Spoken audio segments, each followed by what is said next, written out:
Before I get started, I'd like to express my appreciation for the great and compassionate work that all of you do that improves the quality of life for Canadians and also for people around the world. Canada has a big heart. I came to Canada in 1999, so 14 years back, and I've benefited from several services such as TRIAC and others. So I appreciate what you do, and I just want to say thank you. To kick off this session, I'd like to begin with a story. A director of an operations team had 18 members as part of his team. So it was the month of December, and this director had a medical emergency in his family. And December was a crazy month because it's year end and you got to bring in the numbers. So there was a lot of pressure on the team and on the leader. And he could not be available for his team. But his team stepped up. Whenever he reached out to them by email or by phone, team members said to him, we got this covered. You be there for your family. We got this covered. So long story short, they finished the year. And that team had the highest performance for their function within this global company. So early next year in January, the president recognized that team for having the best performance within that function. Now, why did that happen? That team was known within this global company for being the most engaged team for 3 years in a row. That leader, he was committed to developing his people. So that's what he invested. And the true test of a leader is when you are not around. And the team took it personally. They said, look, we can't let the team go down. We got to finish strong. So let's ask ourselves a question. How are we doing as leaders? And as we think about that, I'd like to share with you some data. Number one, a study was conducted of 20,000 employees globally by James Kouzos. And the employees were asked, what is one thing that you look for in a leader? What is one attribute that you look for in a leader that's important to you? Guess what the majority said? What attribute would people be looking for? That's top of mind. Take a guess. Vision, okay? What else? Compassion? Honesty? Actually, honesty was among the top. But 55% of employees said inspiring. Does that surprise you? Those same employees were asked, would you consider your current manager as inspiring? Guess what percentage said yes? Give me some responses. 35? 10? Okay. 10%. So you see the disconnect? Everybody wants to be inspired. There's not much of it going around. One other data point, Corporate Leadership Council did a study to look at how many senior leaders are talent champions. Now, for you to be a talent champion, you got to be highly committed to developing talent and highly effective. Just being committed is not good enough. So guess what percentage of senior leaders, director and above, are talent champions?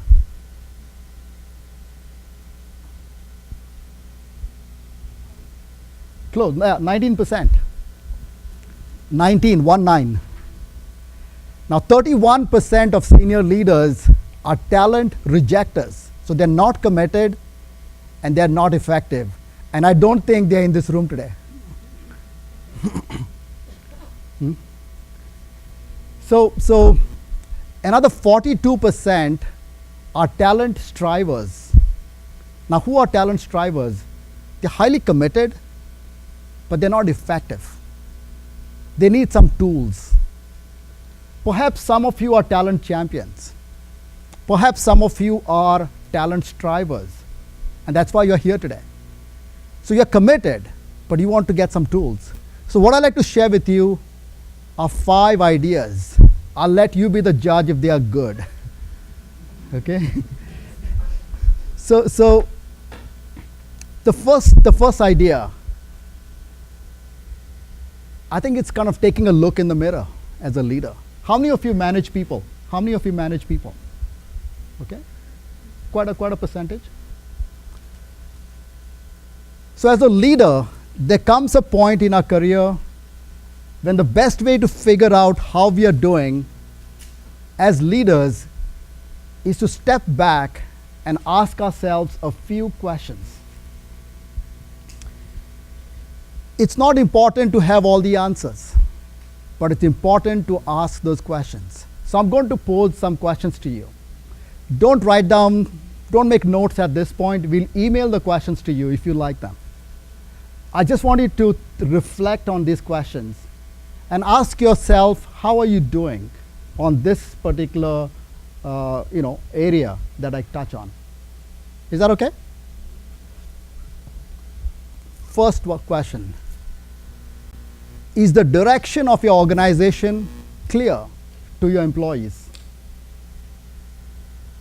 If your employees were to be asked, what are the top 3 priorities for your organization? Would that be clear to them? Okay, so that's the first question. Because why is that question important? For people to find their work meaningful and engaging, they need to know that they make a difference and how it all adds up. And I would imagine that most of your organizations will have a very meaningful purpose. But people like to know, where are we headed for the next 2 years? What's the direction? And what are those 3 to 5 priorities? Second, do I raise the bar for performance? Do I hold myself and others accountable to create value for our beneficiaries or customers? Sometimes we can be nice. Having been around the world, in the area of performance management, I do find that sometimes we don't push the envelope. So, do you raise the bar for performance and hold people accountable? Do your team members feel appreciated for their contributions? Are you developing the next generation of leaders and talent for your organization to be successful now and into the future? Do I give people timely feedback that's direct and something that they can act on? Also, do you have people who will tell you things that you may not want to hear, but you need to hear? Do these questions make sense?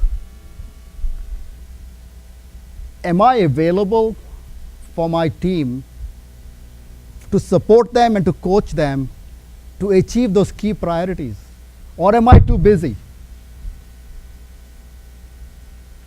Is my calendar blocked?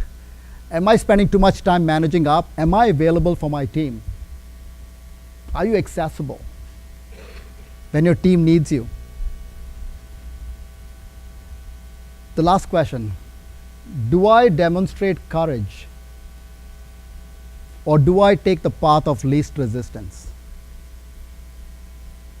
Do I stand for what I believe? Am I too polite in leadership meetings, or do I express my view?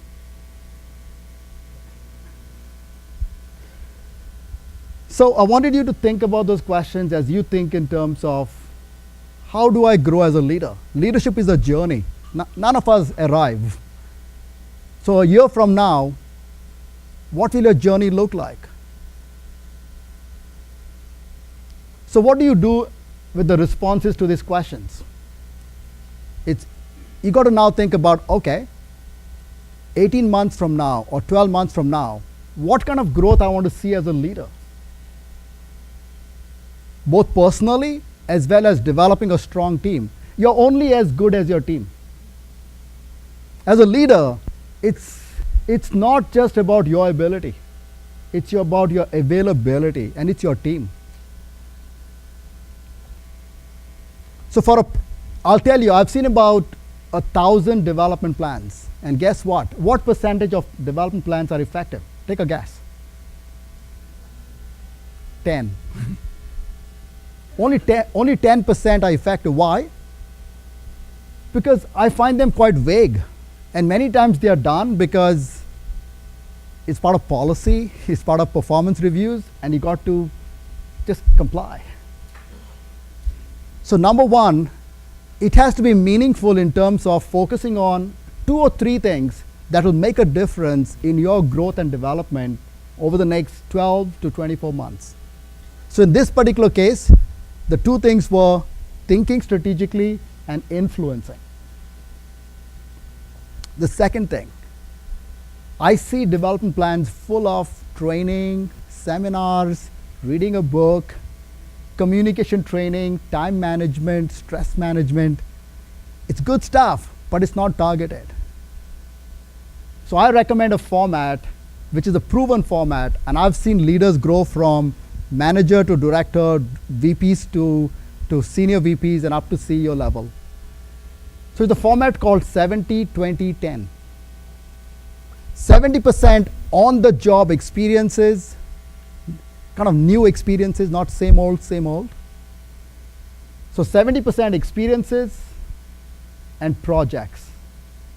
20% is coaching, networking, mentoring, relationship oriented. And 10% is training. So an effective development plan, imagine it like a table. 1 or 2 or 3 core developmental areas, actions that are 70-20-10, and timelines. And we can email you a template if you like. Okay? So that's the second idea. Do these ideas make sense? Huh? Okay. The next thing, the next idea is about having a stay conversation. How many of you have heard about exit interviews? And when do you do an exit interview? It's like a post-mortem, right? So what I recommend are stay conversations. Having a stay conversation means a lot to the employee. You know, we all got jobs to be done, business updates, project updates. But once or twice a year, if your manager takes the time to talk to you about you, I know it from talking to several employees, it means a lot to you. That is very clear that you are committed and the company is committed. So it's about taking that quality time, giving it some thought. So I'm going to give you some questions that you can use for a stay conversation with your employees. And if you don't manage a team today, perhaps there are people that you're coaching or mentoring. They may be in school today. They may be an intern. Or these are tools that you can use as you think of becoming a leader. Let me say one thing. The fact that you are here, you are a leader. You don't need a team. You don't need a title. We are leaders. If you think like a leader, you are a leader. Does that make sense? Disagree with me? Okay. So here are some, so first of all, when you set up that time, actually employee prefers if you have those discussions outside the office, so there are no interruptions. You know, it's great to do it over coffee or in a cafeteria if you have one. So here are some questions. What interests you the most? You want to hear from them what are their core interests, what's their passion, and ask them if they get a chance to express their core interest as part of their current work. And if not, it gives you some ideas to think about. Ask them, what do you do best? So you'll get to know what are their core capabilities. And are you truly utilizing them? What are your career goals? What do they want to do? Maybe some of them may not be clear, but at least you can coach and guide. And then you can work with them to create a development plan to help realize their potential and achieve their career goal. Ask them, how would they like to be recognized? Not everyone likes tickets to a hockey game. Not everyone likes to be recognized in a big forum like this. One of my team members said to me once, Glenn, if you like any of my projects, don't recognize me in public. Give me a thank you card or send me an email. I'll treasure it. Last question. How can I help you? Or how can the organization help you? It's a very powerful question. The fact that you're offering to help, to support, it shows commitment, and it also gives you information that helps you to manage that employee. So that's about stay conversation. I want to switch to the next idea, which is about recognition. And I'm not going to propose a very expensive recognition idea, because I know you're going to have budget constraints. Let me tell you a story. A senior leader received his 360 feedback. Are you familiar with 360? Okay. One of the questions on the 360 survey was providing adequate recognition. He got a score, he got a 6th percentile score. That was terrible. 6th percentile. He was committed to changing that. So within 1 year, at the next survey, he got a scoring at the 94th percentile. Do you want to know how he did that? Okay, I thought he would. Here's what he did. He made a list of groups of people that support him to achieve his mission and strategy. His direct team, indirect team,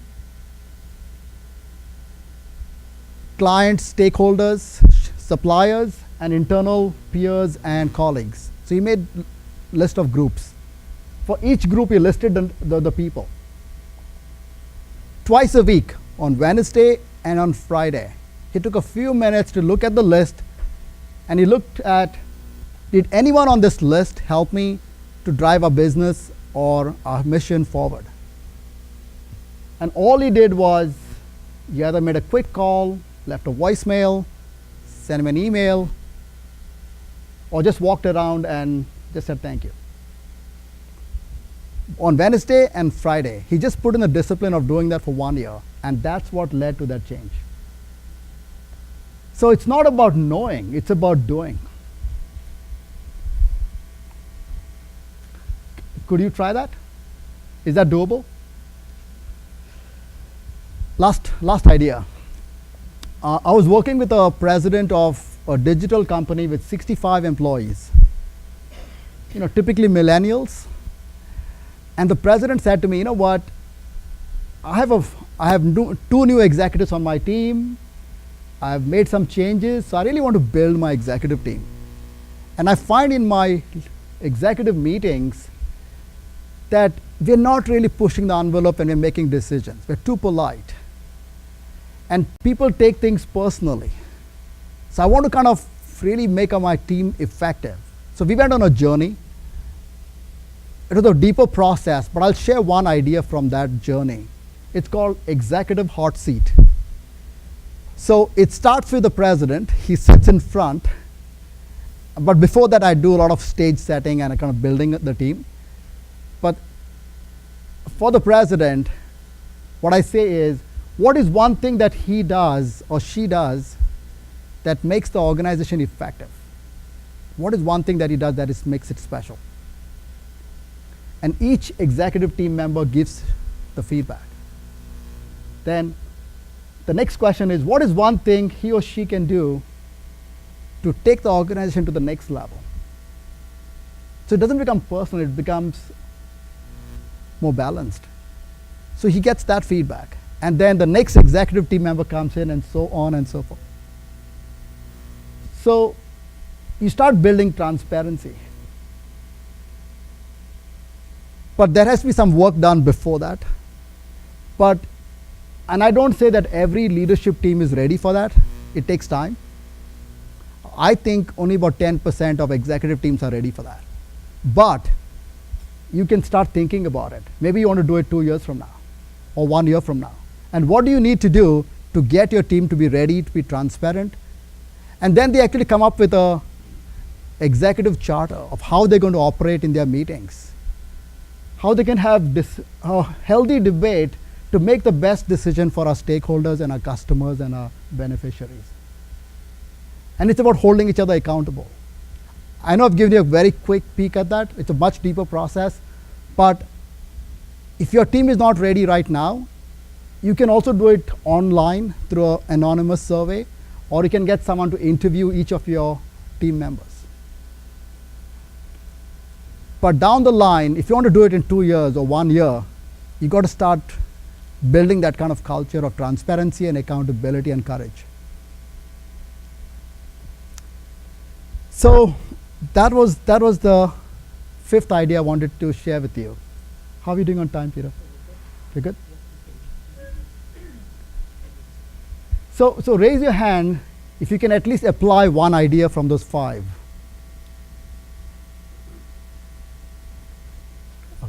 Okay. So let's, you know what, perhaps after you have a discussion, you might find, I think you need to have a discussion and start owning it. So what we like to do is we like to give you some time to have a discussion at your tables. So number 1, have a discussion around these 5 ideas. And perhaps you have experience of working with something similar. So have a discussion to share your experience. Think about some questions you want to raise later when we do a debriefing. And you might like to build on those ideas or add something new or expand it. Okay? So 3 things. Think of some questions for later. Expand on those ideas and share your experiences. Okay? So why don't you we'll give you about 20 minutes. Thank you.